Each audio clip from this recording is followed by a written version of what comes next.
Hi hello అండి, నేను మీ స్పందన. క్యారెట్ ఫ్రై, క్యారెట్ కర్రీ ఎప్పుడు మనం ప్రిపేర్ చేసుకునేదే. క్యారెట్తో రసం చేయండి, చాలా బాగుంటుంది. 5 క్యారెట్, 2 టమాటాలు, ఒక గ్లాస్ వాటరు, 4 పచ్చిమిర్చి ఇవన్నీ వేసి మూత పెట్టేసి ఒక 4 విజిల్ వచ్చే వరకు కుక్ చేసుకోవాలి. కుక్కర్లో నుంచి ఆవిరంతా పోయే వరకు ఉంచి వాటిని ఈ విధంగా మ్యాష్ చేసుకోవాలి. మీకు చింతపండు పుల్లగా ఉంటే కనుక గోలీ సైజ్ అంత చింతపండుని తీసుకుని నానబెట్టండి.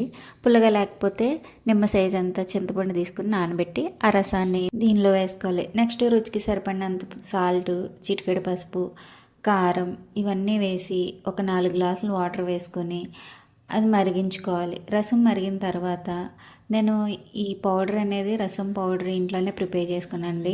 1 టేబుల్ స్పూన్ రసం పౌడరు, కొత్తిమీర వేసి 2 నిమిషాలు మరిగించుకున్న తర్వాత తాలింపు పెట్టుకుంటే వేడి వేడి అన్నంలోకి ఫ్రైతో అయినా ఆమ్లెట్తో అయినా సర్వ్ చేసుకుంటే టేస్టీగా స్పైసీగా ఉండే క్యారెట్ రసం ప్రిపేర్ అయిపోయింది.